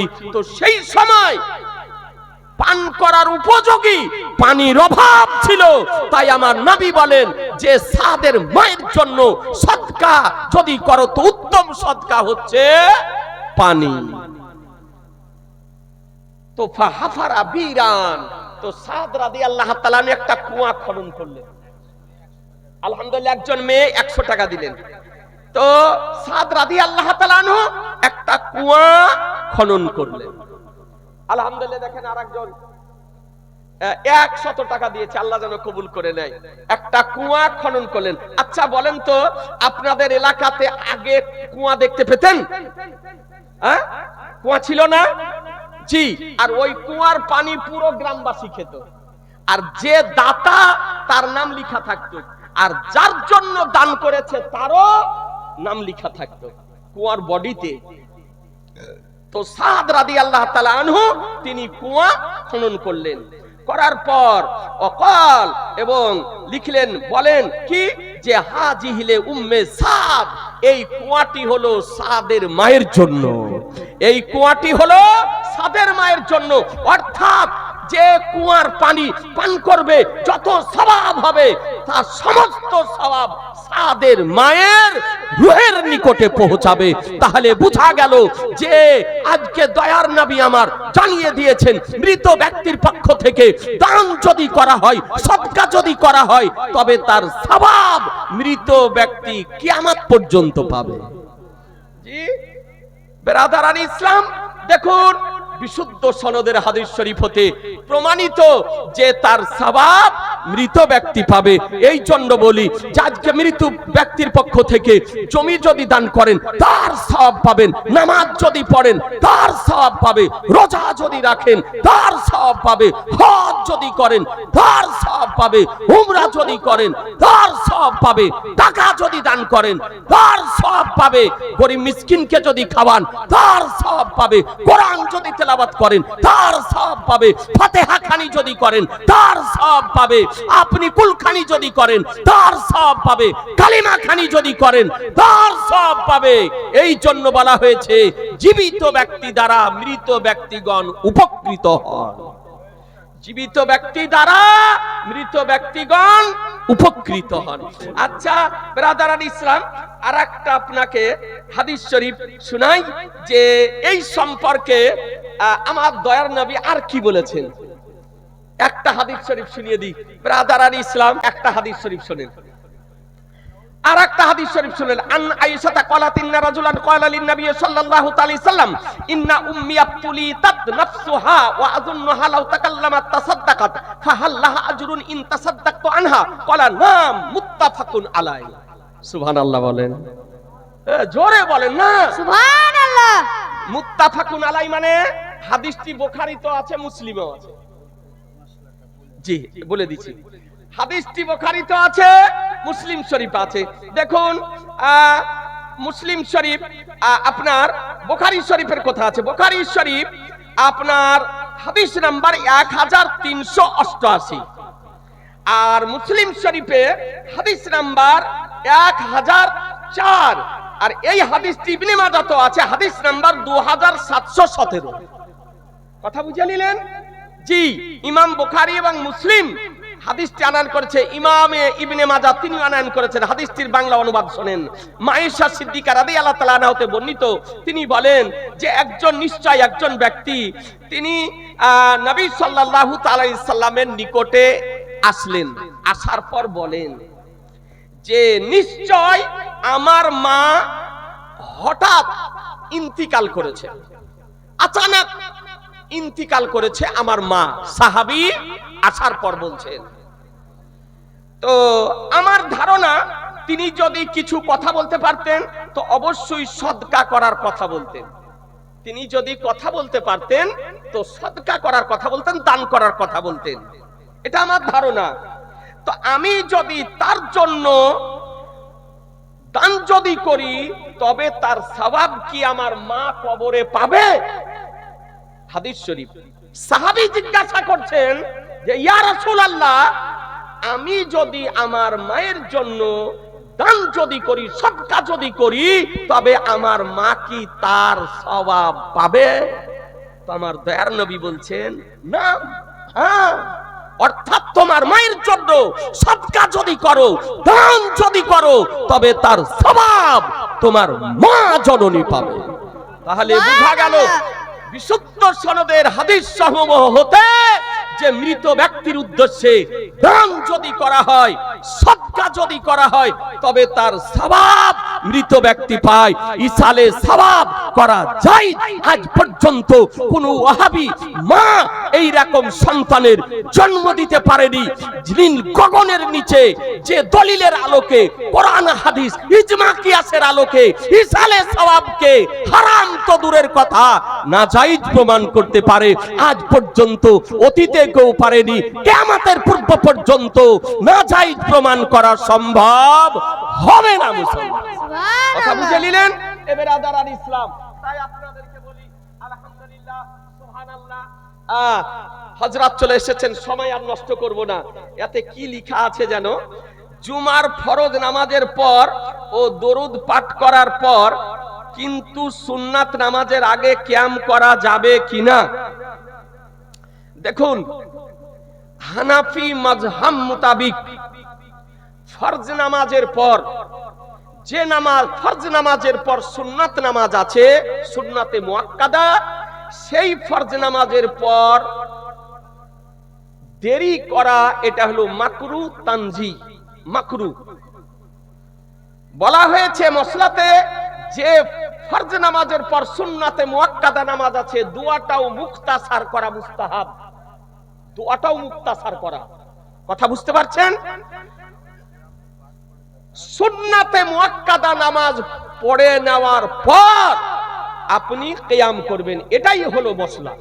ফতোয়ার কিতাব উঠে দেখুন, এটা কোন মসলার কিতাবে লেখা নাই যে ফরজ আর সুন্নাত নামাজের মধ্যে দাঁড়িয়ে কিয়াম করবেন। কিয়াম করাটা হলো মুস্তাহাব।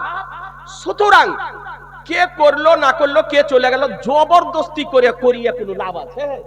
জবরদস্তি করিয়া কোনো লাভ নাই, মুহাব্বতের সঙ্গে করতে হবে। সুতরাং ইমাম যিনি, তিনি আগেই বলে দিবেন যে নামাজের শেষে নবীর উপরে দরুদ ও সালাম পড়া হবে, আপনারা দরুদ ও সালাম পড়ে যাবেন। তাতে যে থাকবে থাকবে, যে না থাকবে না থাকবে। বিরাদার আল ইসলাম, সুতরাং সুন্নাত নামাজ পড়ে নেওয়ার পর শেষে আপনি কিয়াম করবেন, দরুদ ও সালাম পড়বেন। যেইখানে বা যেই স্থানে কোনো মাজার নেই, শুধু একটি পাথরে কালেমা লেখা আছে, আর প্রচলিত আছে যে সেইখানে একজন আল্লাহ ওয়ালা থাকতেন, সেইখানে কি মানত মানা যাবে? জি না, এই রকম জায়গাতে মানত মানা হারাম। ওখানে মাজার তৈরি করাও হারাম, আর তার উরুস করাও হারাম, আর সেখানে যাওয়াও হারাম, নাজায়েজ হারাম। যেখানে কোনো আল্লাহর ওলির দাফন করা হয়নি সেই জায়গাতে মানতও করা যাবে না, সেই জায়গাতে মাজারও বাঁধা যাবে না, সেই জায়গাতে চাদরও দেওয়া যাবে না, সেই জায়গাতে কোনো ওরসও করা যাবে না। কথা বুঝে নিলেন আপনি? ব্রাদার আর ইসলাম, তাই একখান পাথরে কালেমা লিখে নিয়ে যে ওখানে বসিয়ে দেওয়াতে আপনার মাজার হবে না, এটা হচ্ছে আপনার কুসংস্কার, এইরকম কাজ কেউ করবেন না। পরিশেষে বলি ব্রাদার আর ইসলাম, আচ্ছা কবরস্থানে কোরআন শরীফ, কবরের পাশে কোরআন শরীফ পড়া যাবে কিনা? একটা হাদিস শোনাবো, কিছু বলছে নাকি?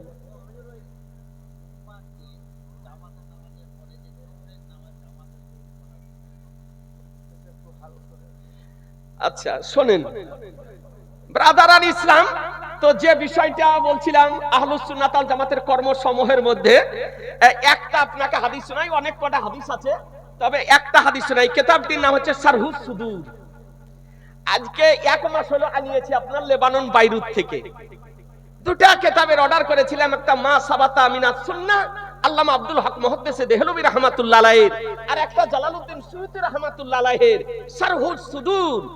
ব্রাদার আর ইসলাম, এই কিতাবটি লেবানন বাইরুতের প্রিন্ট নিয়েছি। একটা হাদিস শোনাবো যে হযরত চলে এসেছেন, এই কবরের পাশে কোরআন শরীফ পড়া যাবে কি যাবে না বলবো? 100 টাকা করে টাকা দেন, দেন 100 টাকা করে, বেশি লয়, পকেটে যদি থাকে তাড়াতাড়ি দিয়ে দেন, দেরি করিয়েন না। যে কবরের নিকটে কবরস্থানে গিয়ে আপনার কোরআন মাজিদ পড়া যাবে কি যাবে না? জি, বেদাতের ফতোয়া লাগিয়ে মানুষকে এমন ভয় দেখা দেখিয়েছে আপনার, যে মানুষ 14 হাত দূরে যাচ্ছে গো। সুন্নি ঘরের ছেলে যাবে। একটা মাত্র হাদিস আপনাকে শোনাই, একটি মাত্র হাদিস। আখরাজ আবু মুহাম্মদ আস-সামারকান্দি ফিল ফাদাইল কুল হুয়াল্লাহু আহাদ আন আলিকিন মারফুআন মান মাররা আলাল মাকাবিরি ওয়া ক্বারা কুল হুয়াল্লাহু আহাদ 11 মাররাতান সুম্মা ওয়াহাবা আজরুহু লিল আমওয়াত উতিয়া মিনাল আদরি বিআদাদিল আমওয়াত। সুবহানাল্লাহ বলবেন না? জোরে বলেন না? এ ব্রাদার আর ইসলাম, আবু মুহাম্মদ সামারকান্দি কুল হুয়াল্লাহু আহাদের ফাজাইলের মধ্যে লিখেছেন, যেটা মারফুআন তিনি বর্ণনা করেছেন, যে ব্যক্তি কবরস্থানে যাবে, মান মাররা আলাল মাকাবির, কবরস্থানে গুজরাবে, কবরস্থানে যাবে, তো সে কি করবে? বলছে কারা, সে যদি পাঠ করে কুল হুয়াল্লাহু আহাদ 11 বার, তারপরে তার সওয়াব যদি মৃত ব্যক্তির জন্য পৌঁছায়, তো তবে সে সওয়াব পাবে এবং সেও আপনার সওয়াব পাবে। যে সওয়াবটা পৌঁছানো হবে তার সওয়াব আপনার ওই মৃত ব্যক্তিগণ পাবে। মুসলমান, তাহলে বোঝা গেল কবরের পাশে কোরআন মাজিদ পাঠ করা জায়েজ। মুসলমান, আপনি উঠিয়ে দেখুন মিশকাত শরীফের হাদিসের ব্যাখ্যা করতে গিয়ে মুল্লা আলী কারি রাহমাতুল্লাহ আলাইহি মিরকাতুল মাফাতির প্রথম খণ্ডে, আপনার দ্বিতীয় খণ্ডের মধ্যে তিনি বর্ণনা করেছেন, ওয়াস্তাহাব্বাল উলামাউ কিরাআতাল কুরআনে ইনদাল কবরে, কবরের নিকটে কোরআন মাজিদ পাঠ করা উলামায়ে কেরামগণ মুস্তাহাব বলেছেন। মুসলমান, বুখারী শরীফের সারা উমদাতুল কারি আল্লামা আইনিও বর্ণনা করেছেন, ওয়াস্তাহাব্বাল উলামাউ কিরাআতাল কুরআনে ইনদাল কবরে, কবরের নিকটে কোরআন মাজিদ পাঠ করা উলামায়ে কেরামগণ মুস্তাহাব বলেছেন। মুসলমান, কথা বুঝতে পারলেন? এই আল্লামা জালালউদ্দিন সুয়ুতী রাহমাতুল্লাহ আলাইহি একাধিক হাদিস শরীফ আনয়ন করেছেন, কবরের নিকটে কোরআন মাজিদ পড়া জায়েজ জায়েজ জায়েজ। ব্রাদার আর ইসলাম, সুতরাং আপনাদেরকে অনুরোধ করব, আমরা আহলুস সুন্নাত ওয়াল জামাতের ব্যক্তি, আহলুস সুন্নাত ওয়াল জামাতের যে আকীদা বলেছি, কর্মসমূহ সংক্ষিপ্ত আকারে যে আলোচনাগুলি করলাম, এর উপরে আমাদেরকে পাহাড়ের মতন স্থির থাকতে হবে। বলুন ইনশাআল্লাহ, জোরে বলুন ইনশাআল্লাহ, হাত উঠিয়ে বলুন ইনশাআল্লাহ। আর ওয়াহাবি, নামধারী আহলে হাদিস, গায়র মুকাল্লিদ, দেওবন্দি, তাবলিগি, জামাতি, কাদিয়ানি, ওয়াহাবি, নাচরানি, ফারাজি, তারপরে শিয়া, রাফেজি, খারেজি, যত রকমের জাহান্নামী দল বেরিয়েছে, এদের কাছ থেকে নিজেরা দূরে থাকুন, নিজেদের কাছ থেকে তাদেরকে দূরে রাখুন, তাদের ষড়যন্ত্র থেকে অমূল্য ঈমানকে রক্ষা করুন, দেশকে বাঁচান, সমাজকে বাঁচান, এলাকাকে বাঁচান, গ্রামকে বাঁচান, মসজিদকে বাঁচান, মাদ্রাসাকে বাঁচান। আর তাদের কাছ থেকে নিজেরা দূরে থাকুন, তাদেরকে দূরে রাখুন, তাদের সঙ্গে বৈবাহিক সম্পর্ক করবেন না, করবেন না, করবেন না। সুবহানাল্লাহ। আজিজানে মোহতারাম, পরিশেষে একটি কথা বলে দিই। ভাই আমার জিজ্ঞাসা করেছেন, গ্রামে জুমার নামাজ, গ্রামে জুমার নামাজ পড়ার পর জোহরের নামাজ পড়তে হবে কিনা। এ মসলা বর্তমান সময় মুখতালাফ ফি মসলা, দ্বিমত রয়েছে। আকাবিরে ওলামায়ে আহলে সুন্নাত ভারতবর্ষের যারা গবেষক, যারা ফিকহ কোরআন হাদিস নিয়ে সব সময় গবেষণা করছেন, তো ভারতবর্ষের শীর্ষ স্থানের ওলামায়ে আহলে সুন্নাত আল জামাতের এতে দ্বিমত রয়েছে।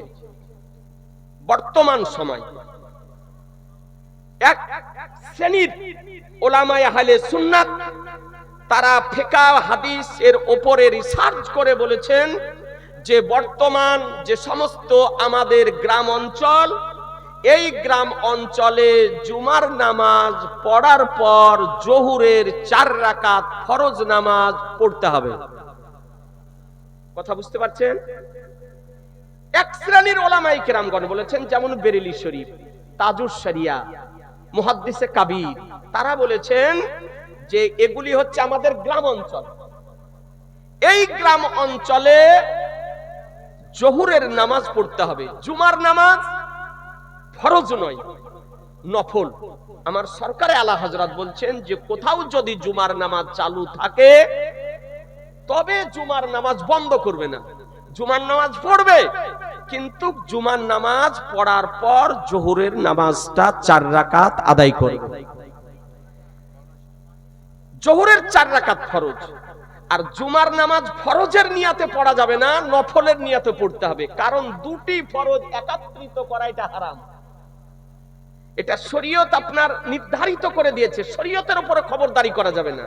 তাহলে জুমার নামাজ হবে নফল আর জোহরের নামাজ হবে ফরজ।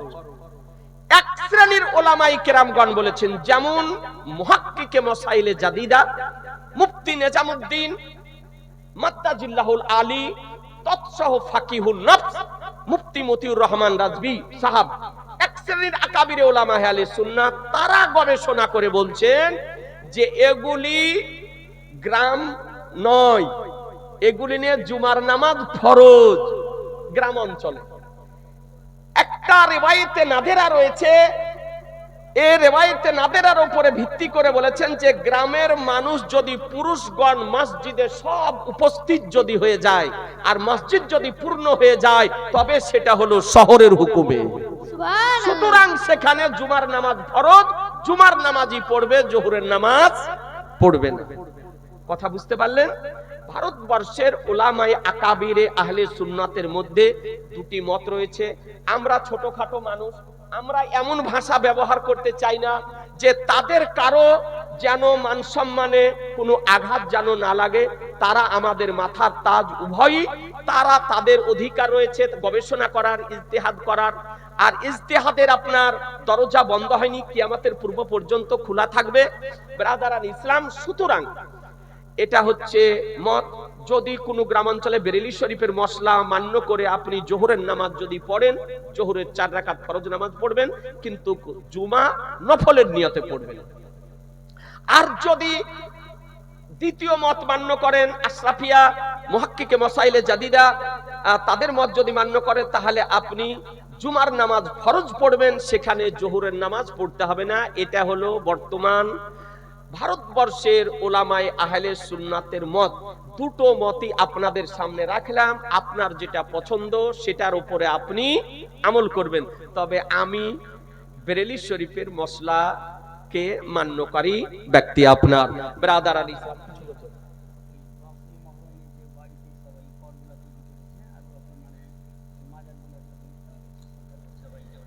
দেখুন, ভাই আমার জিজ্ঞাসা করছেন 10ই মুহররম কারবালা তৈরি করা, মাসনুবী কারবালা তৈরি করা নাজায়েজ ও গুনাহ, পাপের কাজ। কোন মাসনুই বানাওয়াটি কারবালা তৈরি করা শরীয়তে জায়েজ নয়। বা সেখানে মানত মারা, বা সেখানে খাদ্য নিয়ে গিয়ে ফাতেহার ব্যবস্থা করা, বা সেখানে তাজিয়া নিয়ে গিয়ে কাগজের তাজিয়া তৈরি করা, দাফন করা, এগুলো সব হচ্ছে শিয়াদের কাজ। নাজাইজ হারাম কাজ। সুতরাং এই নাজাইজ হারাম অবৈধ কাজ থেকে আপনাদের আমাদেরকে বিরত থাকতে হবে। মাসনুবি কারবালা তৈরি করা যাবে না, বানাওয়াটি কারবালা তৈরি করা যাবে না। আপনার তারপরে সেখানে তাজিয়াগিরি করা যাবে না, তাজিয়াদারি করা যাবে না, তাজিয়াকে দাফন করা যাবে না, সেখানে আপনার ফাতিহার ব্যবস্থাও করা যাবে না। কথা বুঝতে পারলেন? আমরা আহলুস সুন্নাত ওয়াল জামাতের ব্যক্তি, মাসলাক আলা হযরত মান্যকারী ব্যক্তি, হক কথাটা বলার আপ্রাণ আপনার চেষ্টা করি। আল্লাহ তাআলা যেন আমাদেরকে আহলুস সুন্নাত ওয়াল জামাতের উপরে, মাসলাক আলা হযরতের উপরে পাহাড়ের মতন স্থির যেন থাকেন, মাসলাক আলা হযরত মান্য করে যেন কবরে যেতে পারি। ওয়ামা আলাইনা ইল্লাল বালাগ। আস্তাগফিরুল্লাহ রব্বি মিন কুল্লি জামবি ওয়া আতুবু ইলাইহি লা ইলাহা ইল্লাল্লাহু মুহাম্মাদুর রাসূলুল্লাহ সাল্লাল্লাহু তাআলা আলাইহি ওয়াসাল্লাম।